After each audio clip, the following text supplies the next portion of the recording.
We are set up to advise the youth and to give direction to them. That's the purpose of this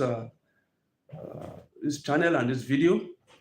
While we're on it, I want you to subscribe to BHF Movies. I want you to like, share, and give a thumbnail to it. Like I said, the BHF Foundation is about the youths, the teenagers, how to be able to give reasonable advice to make a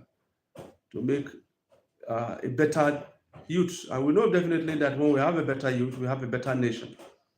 It's very important to know that the better youth we have, the better nation. So we are trying to instill upon the youth the desire, the ideology to make the nation great. The fathers have failed, there's no doubt about that. The fathers are still failing, there's no doubt about that. The fathers have this ideology that has been on since the 60s, the ideology of accumulating. You see what is happening in America. The whole idea, just like what John F. Kennedy says, you think more about what you can do for America, not what America can do for you. And so they've been running with this ideology for a very long time, unlike us here in Africa, and especially in Nigeria, where you think more about what you can get from the nation, not what you can give to the nation. So you see, those who want to give to the nations are very few. Those who want to see that Nigeria is a better nation, they are very, very few. They are frustrated. They are not encouraged. It's in everywhere, both the religious, the political sector. Nigeria keep having leaders who want to dupe the nation. Leaders whose intention it is to look to it's our mindset. We see what happened at the beginning of this regime, for example, where the first thing they did was to get a private plane. President bought a plane. Members of the House of Assembly, we spent billions of naira trying to buy SUV for each member of the National Assembly. But these are men that have cars already. These are men that have properties already. So we have this ideology where our leaders don't think of sacrifice. As far as they are concerned, when they are in power, it has nothing to do with sacrifice. The sacrifice should come from the people. So a nation who claims not to have money, spending so much money to buy SUV for members of the National Assembly, buying private jet, buying yachts, all those things for the presidency. So we keep seeing a situation where the presidency is living in luxury. Senators, House of Assembly members, House of Rep, they are living in luxury while the members are suffering. It's quite unfortunate because that's an ideology. So what we try to do right here now is to create a new generation of leaders, a new generation of youths who want to sacrifice for their nation. Just the way the Hamas terrorist organizations and those in the Palestines have been able to create an ideology. And what is the ideology they've created? The terrorist organizations you see around the world, especially the Islamic terrorist organization, they have this ideology that if you die a martyrdom, if you die fighting for Islam, you go to heaven. In fact, there are 72 virgins waiting for you. Now that is an ideology, and that ideology now is what is driving that world. That is what is driving the terrorist organization. So they are willing to take any risk because, as far as they are concerned, they have nothing to lose. Because they believe if they die while committing the suicide bombing, they are going to heaven. That is an ideology. So they are willing and prepared to commit mass murder, thinking that there's a heavenly reward for that act already. Although it's madness, it's something that is not true, it's something that is a lie. But they believe the lie, and that's how they live with it. So we must create an ideology for the youth, where the whole intention right now is to build up a society that will be habitable, better, to make us progress. It's not about stealing. You have a government position, maybe as a minister, as a chief of staff, and the rest. Before you end your tenure in government, even people in your village, your community, they want to know what you've achieved. So they say, he was in government, what did he achieve? It is not what he gave that is the problem right now. It's what he achieved. And that's the ideology we'll be running with for a very long time. And that's the ideology that we need to stop. It must be an ideology now on what to do to help the people. Just like what BHF is doing, having this ideology to fix the nation by fixing the youth. We are not benefiting from it financially. Instead, we are sourcing money to try and see how we can be able to carry out our goal, our mission. I've seen a lot of people have asked a lot of questions over the years. A lot of questions people have asked. What do you benefit from all these things you are doing? Fixing the youth, trying to make the youth better people. You don't run a church, you don't run a religious organization, and yet you are trying as much as possible to help the youth to rise. In fact, somebody told me once that you should be thinking of what to do with the youth. When you're organizing your program, try as much as possible to organize this in such a way that there's something you must benefit from them. Now, that is the ideology. What do you benefit? It's an ideology of what do you benefit. You're a commissioner, what do you benefit? You're a director, what do you benefit? You're working for trying to build up a society, what do you benefit? It's a mentality that you must benefit something. It's not what you want to give, but what you want to benefit. Now we'll continue from Elo David's book, which is Where Are the Parents? And I told you before, in this we also need the parents this time around to be inclusive in trying to build up a better society, because you cannot have a better society without the input from the parents. This whole thing starts from childhood, from 2 years, 3 years. You must have this mentality, this ideology where parents believe in Nigeria. If they believe in Nigeria, they want to work for Nigeria, they want to see how Nigeria will make progress, they want to see how Nigeria will move to the next level. So we must believe in this country. The reason why we have a lot of Jackpot syndrome here and there is because we don't really believe in Nigeria. It's not a Nigerian thing. It's all about how to survive, what to make. If we put our talents together, both those who are governed and those who are governing, right from our leadership down, if we have that talent and we put it together, we'll be able to build up a better nation. Imagine a situation where, okay, right now the president is traveling for his vacation. Yeah, it's good to vacate, good to rest. It's going for 10 days. If he has spent those 10 days in a country, in one of the states in Nigeria, we have a good ranch. So those money that they will spend traveling abroad, traveling to UK, traveling to France, they spend it here in Nigeria. It will also increase our economic standard. This is the kind of reforms we are talking about.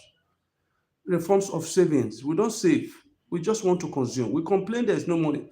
Now, when you see your leaders gallivanting around, traveling and traveling and traveling, how do you feel?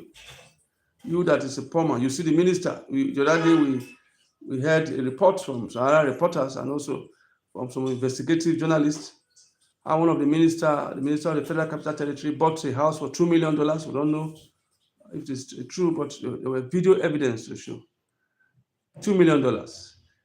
The other day we saw that minister in this government doing house opening.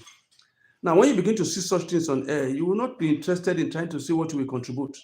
Because those who are the leaders, those who are making money, they are not contributing anything. They are just consuming. That's where we're having this problem. They find themselves in leadership position where they just want to consume. There's no patriotism in their action. Whether they are leaders, whether they are this, there's none of them. None of them. You are going for annual leave and you're spending working leave. You can't just 10 days. You can't spend it in Nigeria. You're spending it outside this country. You're going to London. You're going to France. And all this area you're going to spend a lot of money because you're going with the country's jet, and definitely you'll be paying for every day you'll be paying for parking space. It's the same thing that the Buhari did. Buhari 10 years, which I call 8 years, which I call the years of the locusts. Buhari's years in government are the ones I call the years of the locusts, because we are beginning to see that it was 8 wasted years. There's nothing to benefit. There's nothing we can point to say Nigeria benefit in Buhari's 8 years in government. It was a wasted years. 8 wasted years. And it's quite sad, it's quite unfortunate. And we thought we have come out of the years of the locusts, but we find out that we are now moving from the years of the locusts.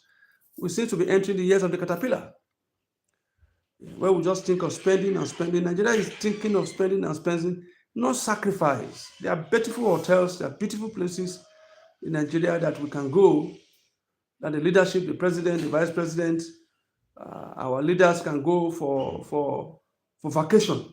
Just 10 days. Just 10 days. But we won't go to those places. We'll travel to UK, travel to America. These are countries that have already been built, sacrifice have been made to build there by their nation, by their citizens. So it's like I said, it's quite unfortunate. It's quite sad what we find ourselves. We've not really gotten to that place where we say we are now in the direction of building up a nation. We've not seen the kind of leadership, patriotic leadership, that will spur up patriotism among the youth, because this is a youth organization. The youths are moved not by what you say, the youths are moved by the actions that you take. And so we seem to be having a nation now where we have leaders who are not setting example for the youth to follow. It's not example by what you say, example by what you do. We expect that kind of sacrifice where it's all about the nation, where we take Nigeria first. We are talking about a productive sacrifice, a productive nation. We seem to find ourselves in a situation now where it's all about consuming. So the next person that will come in as president, his focus now is, okay, let me also go and eat my own. So you find out that even those who are governors, it's all about consuming what they want to consume, not the value they want to add. So you look at what is happening, and it's very discouraging. It's not even encouraging the patriotic people to say our leaders are patriotic. Our leaders are thinking of Nigeria first. At each time we are going to an annual leave, we're going to rest, we're going to do this. There's no place we can rest here. There's no place we can take our holiday in the whole, as big as Nigeria is, 36 states and the federal capital. When we want to rest, we travel abroad to rest. We go there and begin to spend money. So Nigeria is not big enough. Nigeria is bigger in terms of population and in terms of landmarks. Nigeria is bigger than France. Nigeria is bigger than UK. We've not been able to develop, in 25 years of democracy, we've not been able to develop any part of Nigeria where we can begin to have our president go for vacation. No, we've not developed it. We've not had a nation yet where our leaders will go for vacation. So what we have now is they travel abroad to go and consume money, spend our hard-earned currency, pay for parking space for the country's jet. We've not really had a patriotic leader. So when we talk about sacrifice, what kind of sacrifice are our leaders making? What kind of leaders do we have? What kind of sacrifice are we making?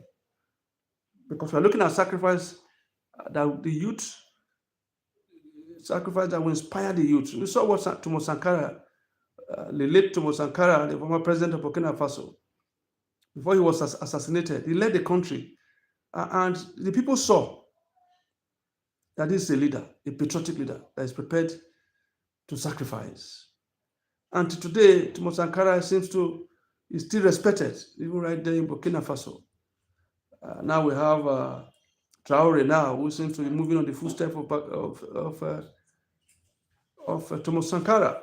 And we see how massively the youths are following him. The youths are following them because they see something in them that talks about patriotism, trying to put Nigeria first. Donald Trump right now in America is trying to put America first. That is his slogan, putting America first. Are we putting, our leaders, are they putting Nigeria first by their conduct, their actions? Are they putting Nigeria first? We saw what Donald Trump is doing, fighting drugs in America, fighting drugs seriously. And it's not a secret, the president of Venezuela has been indicted for drug trafficking. Trafficking of drugs seems to be some of the main thing in the South American countries, especially when you talk of Venezuela, you talk of Mexico. They are deeply involved in deeply involved in the sales of drugs. And all this drug we are talking about is entering America. And so Donald Trump said, no, we will not take it again. We saw what happened a few days ago, how the American F-16 attacked the Venezuela cartel, traced them, attract them, and they killed everybody on board and destroyed the entire fentanyl that they are trying to bring into America. Now, in the case of Nigeria, Nigeria now is a high consumer. We must think outside the box. It's because we must be interested in stopping the destruction of our youth. You move around Nigeria, you move around the society, you will see the effect of drugs on our youth. It's no more a secret. You see the effect of drugs on our youth. There's one they call colos. That is destroyed. Every day you keep seeing names. There was one day somebody sent to me, you see, 10 years old boys all over the country now, and it's very scary. 10 years old boys. One of them, they ask him, how old are you? He says 10, and that one says 12. They punish them, ask them to kneel down. They put a block on their hand so they can kneel down and raise up their hand. But these boys are between the age of 8 to 14 years, and they are already involved in drugs. All over the country is the same thing. So you ask yourself, what step is Nigeria taking to see that we are able to fight against drugs? What step are we taking? What step are we taking? Or we're just trying to play a showman role, trying to be cosmetic about it. And some of the actions and the steps we take is even discouraging. It's even making those who are interested in fighting this drug to lay behind, because we are not we seem to be joking. And I said before, if we continue what we are doing now, in the next distant future, we'll find out that we don't have youths anymore. It's crazy youths. And so we must stand up and rise up and begin to sensitize the youth and fight against drug and say, no, we don't want this drug anymore. Nigeria is a major consumer of drugs now. We saw the effect of colos. Even around my estate, when I walk out around my estate, I find it difficult. I'm very safe when I'm within my estate. When I'm walking out, I'm finding it difficult because what I see there is a lot of youths on drugs. In some cases, they will take drug and sit and stand there for hours. They'll just be standing and rotating for hours because of the high consumption of drugs. High consumption. That is what is taking place in Nigeria today. So we must declare a state of emergency. And the government must seem to be very active in this battle against drug, because drug is destroying our nation. And we cannot accept it anymore. Every reasonable nation is fighting to defend their people. Because of I think we have 20 hostages remaining that were kidnapped by Hamas.